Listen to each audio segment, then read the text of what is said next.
त्यांनी खाजगी बोलताना काही अधिकाऱ्यांनी 5-6 असतील अशा पद्धतीचं उत्तर त्यांच्याकडून आलेलं आहे.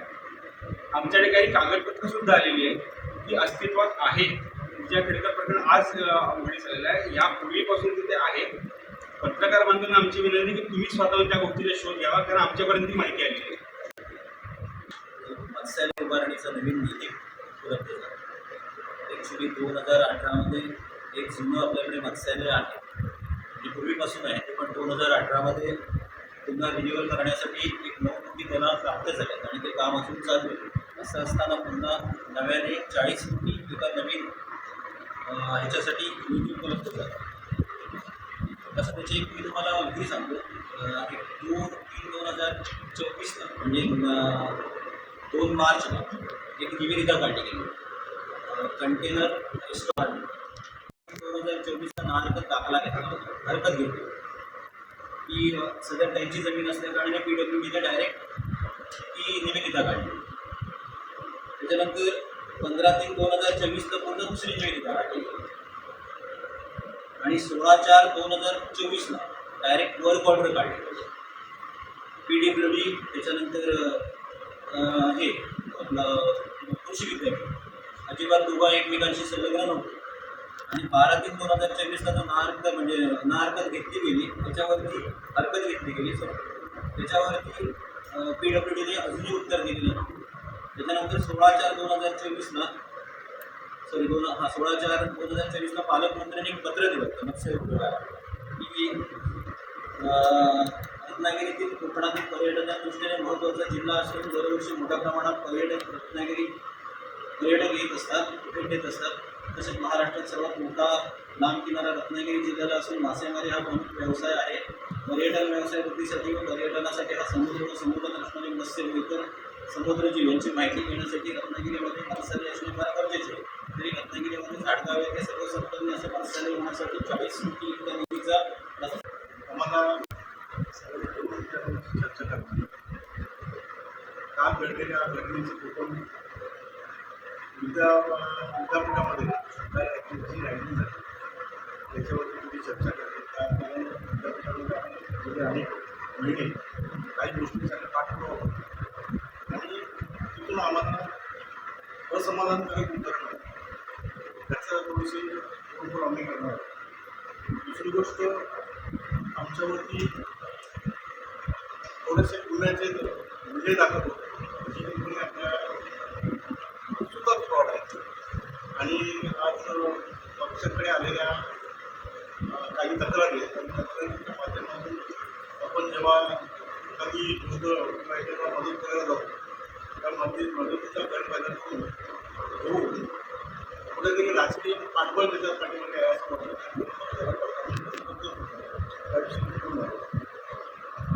कृषी विद्यापीठाचं जे आहे ते रॅगिंगचं त्याच्या आपल्याला 1 महिन्यापूर्वीपासून आपल्याला गुणगुण लागला की विद्यापीठात अशा पद्धतीचे गैरप्रकार सुरू आहे. म्हणून आपण साधारण 1 महिन्यापूर्वीपासून विद्यापीठाच्या संपर्कात आहोत. आपण त्यांना 30 जी समिती आहे त्यांनी आम्हाला पेपरवरती दिली. ती पेपरवरतीच आहे, प्रत्यक्षात काही काम नाही होतं. आणि जर असती तर त्यांना काल त्यासाठी चौकशी समिती आपण करायची वेळ लागली नसते 11 त्यामुळं हे प्रकार आहेत.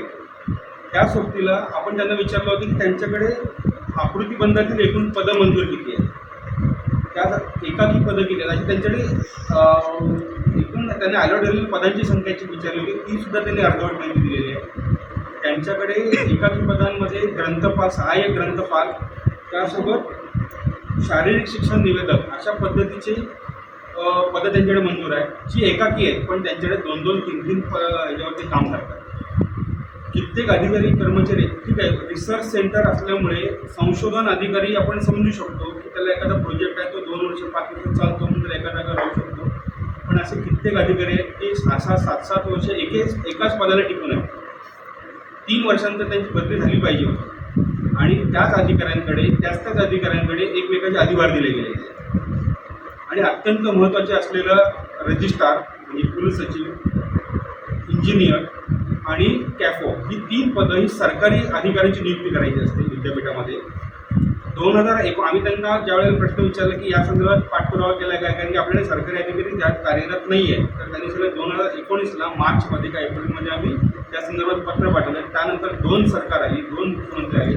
त्यानंतर त्यांना कुठल्याही प्रकारचा त्याचा पाठपुरावा करायचा वाटला नाही आणि त्यांच्याकडच्या अस्तित्वात असलेल्या अधिकाऱ्यांकडे त्या इतक्या महत्त्वाच्या पदाचा अधिभार दिलेला गेलेला आहे. कसं आहे, विद्यापीठाचा अधिकारी जे सरकारी इतक्या मोठ्या पदावरची जबाबदारी असते तो कशा पद्धतीने ट्रान्सपरन्सी त्यामध्ये बाळगू शकेल. भरतीमध्ये सुद्धा अनेक त्यांच्याकडे प्रकार होत आहेत. कंत्राटी भरती त्यांच्याकडे जी काय होते त्या कंत्राटाची जाहिरात त्यांनी देणं गरजेचं असतं किंवा त्यांचं कार्यक्षेत्र पालघर ते सिंधुदुर्गपर्यंत आहे.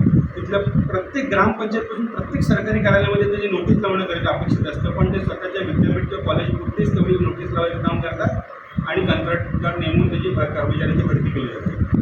त्यानंतर कंत्राटी कर्मचारी साधारणतः 8 किंवा 9 वर्ष सेवेची कंत्राटीमध्ये पूर्ण झाल्यानंतर त्याला परमनंट करण्याचा सरकारी नियम आहे.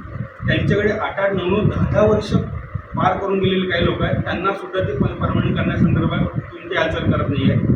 त्या संदर्भात ते जो समितीचा अहवाल आहे ते त्याचं माहिती देखील महेंद्र प्रकारांची.